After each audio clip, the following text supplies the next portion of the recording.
Nasavenya Babagishi Shaba. Hi guys, welcome back or welcome to Switch to Life. And in today's video, we're going to be reviewing The Lion King. And I'm talking about the animated film, not the live action film. Even though the live action film is getting a prequel movie, which honestly, the trailer for Mufasa, The Lion King just released, and that's why we're doing this today. I just realized that I don't really have a lot of Disney movies reviewed under my belt, and what better film to start with than Wish?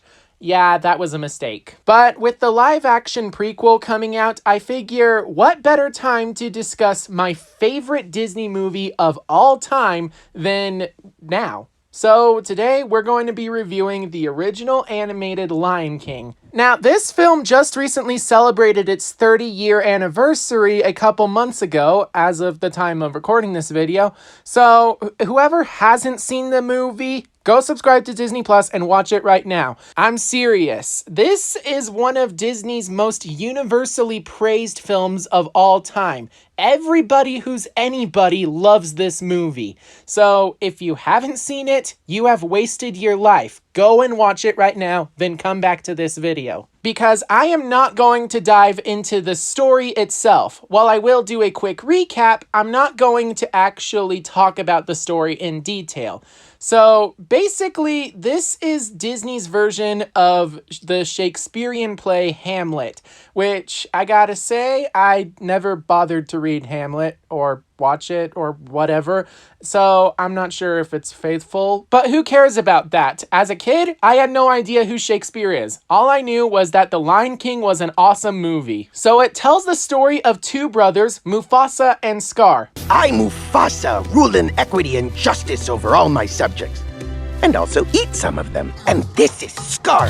He's the bad guy, because he does mean things all the time, because he's bad. Mufasa is the king of the Pride Lands, and Scar, being the younger, weaker brother, is jealous of his brother and the fact that he's actually supposed to be third in line because Mufasa has an heir named Simba.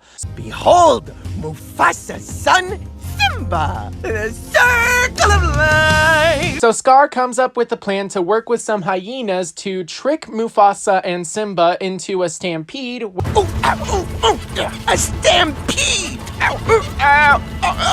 Where Mufasa ends up dying, but Simba lives, at which point the hyenas chase him out of the Pride Lands, and then Simba befriends two comedic geniuses named Timon and Pumbaa. And I got downhearted. How did you feel? Every time that Hey, Pumbaa, not in front of the kids. Oh, sorry. And he lives a good, healthy life. Meanwhile, Scar, now king of the Pride Lands, ends up devouring all of its resources, making it so that the Pride Lands is no longer the paradise that it once was. Because of that, Nala, who is Simba's childhood friend, ends up going out and searching for help, and she reunites with Simba. Nala! I'm not going back. Which makes it so that Simba is forced to confront his past. I'm back! And then he battles against Scar. Now we slow motion fight! And emerges victorious as the next king of Pride Rock. I win! So the story is relatively simple, but at the same time, it's done so beautifully because there are so many emotions going on in this film, not to mention the beautiful animation, which I gotta say, this was probably when Disney was at its best when it came to traditional animation. And then there's the music. I absolutely love the music for this movie. And no, I'm not just talking about the soundtrack, like the songs. The actual instrumental songs, the ones that play in the background, those are simply amazing as well. And they really add to the emotional depth of the characters.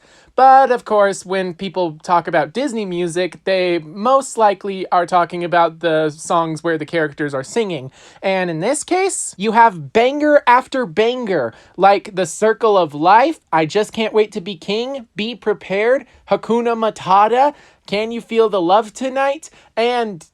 oh, actually, I think that's about it. Oh well, at least they added another song in the special edition version of the film, The Morning Report, which was taken directly from the play, The Lion King, the musical. Yeah, it's kind of funny that the film that's based on a play ended up becoming a play itself, and the play also had some really good music. Granted, when it comes to movies and musicals, they don't really go together that well. Yes, the songs are awesome and catchy, and I really love the choreography that they did, but at the same time, how is it that the characters are able to sing a song and dance to it, and it's coming out at the top of their heads? That kind of throws me off. And at the same time, there's so much going on in the background, like during Be Prepared, the hyena den literally burst into a volcano, so I don't know what that's about. But you know what? This is Disney. Disney built themselves on animated musical, and this is just another great flick to add to the collection. And then there's the voice acting for this movie.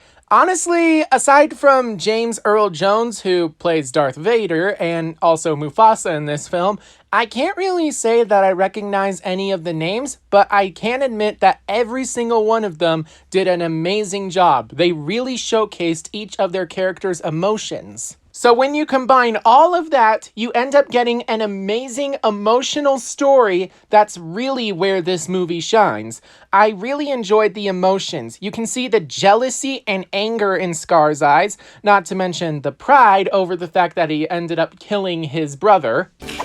I killed Mufasa! He's a lion, so he's incredibly strong, but, you know, at the same time, as a lion, he's pretty weak. So he came up with a very unique and very genius plan to actually kill his brother, and that's really awesome. Mufasa's dead. But he didn't die immediately. He was stampeded over by many unruly wildebeest, and then he made it to safety. And then his brother took his hands and clawed at him until he fell off a cliff. And then he didn't die quite yet. He fell a very long distance, and then and only then did he die. And you might be feeling like, oh, Scar's the victim here. He just killed his brother because his brother was a king and he needed to kill him to actually become king himself.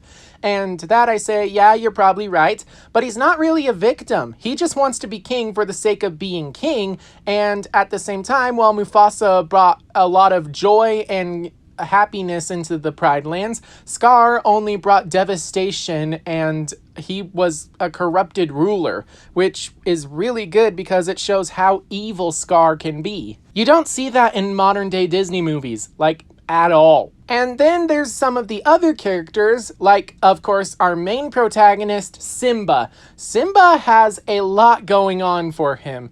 Not only does he want to make his father proud by becoming the next king of the Pride Lands, but at the same time, he also just wants to be a kid and goof off and have fun. And of course, you can't really have both. But then when his father dies right in front of him, it's really sad and disheartening, and it's like Simba is saying goodbye to his childhood. Except he doesn't, because he moves in with Timon and Pumbaa, who help him try to live the good life. And then when he reunites with Nala, who is his childhood friend that he didn't really have feelings for when he was a kid, but absence makes the heart grow fonder, because as soon as they reunite, they end up realizing that they actually love each other and they want to be together. But when Nala does show up, Simba is confronted with his past and has to overcome his emotions. He has a good life for himself, and he has no obligation to return to the Pride Lands, aside from the fact that he believes that he ended up killing his father by bringing him to a trap. A son blames himself. Father?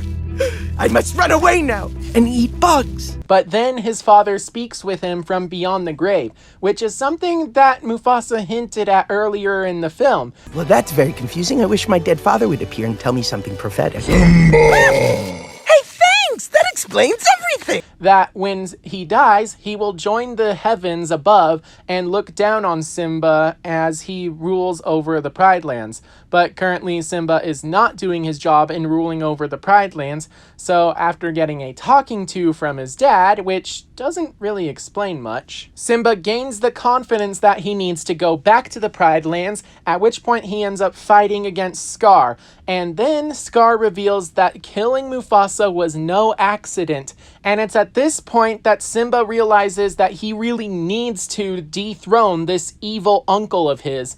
And then when he finally gets the chance to go for the killing blow, he doesn't. Instead, he simply banishes Scar away from the Pride Lands. Of course, Scar isn't gonna actually let that happen, so he tries to kill Simba, and it ends up getting him killed. But I really love how Simba was struggling with how he ended up causing the death of his father, even though in reality he didn't, but he kept blaming himself until Scar admitted to it. And when that happens, Simba finally believed that he was the one true rightful king. So yeah, there's a lot of emotions going on in this movie, and it's really cool. And especially, I love what they do with the characters and how expressive they are, something that is completely absent in the live-action version. Asante sana, squash banana. I also really loved Rafiki's character because he was just super funny, but also wise. Ow! Jeez, what was that for? It doesn't matter. It's in the past. Oh, yes, the past can hurt. But the way I see it, you can either run from it or learn from it. Ah! You see? First, I'm gonna take your stick. No, not a stick. And then there's the hyenas. I really loved the hyenas, especially how we got a girl villain in Shenzi. I really enjoyed that. But I also love how, no matter how sadistic that Shenzi is, she still cares for the well-being of her pack, and she knows that Scar isn't doing a lot of good for the Pride Lands, so when Scar decides to say that they're the real enemy, that's when she betrays them. But you know what else? I really enjoyed the humor for this movie, and it's not like the humor is out of place or anything. Oftentimes the humor adds to the overall story. Somebody once told me that the great kings of the past are up there, watching over us. Really? You mean a bunch of royal dead guys are watching us? Was it something I said? So, I honestly really enjoyed this movie. It's simply amazing. I love its darker tone, despite the fact that it has humor in it, which, honestly, the humor just adds to the overall story.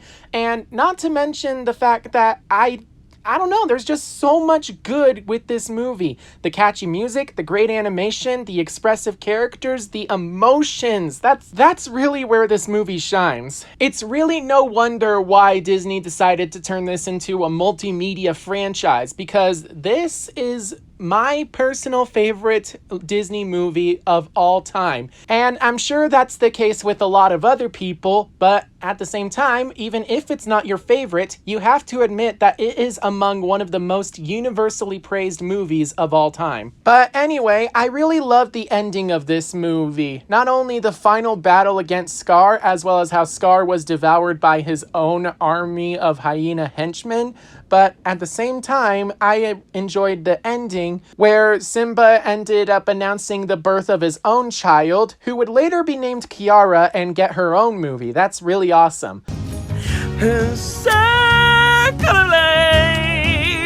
But with that said, I hope that you guys enjoyed today's review. And if you did, please make sure that you like and subscribe, as I do plan to review every single piece of media from the Lion King franchise leading up to the release of Mufasa, the Lion King. And you can also subscribe to watch a bunch of DreamWorks videos, as this is a mostly DreamWorks focused channel. But with that in mind, I hope that you're all staying safe out there, and remember, Hakuna Matata! Hey, Uncle Scar, when I'm king, what'll that make you? A monkey's uncle. You're a baboon, and I'm not.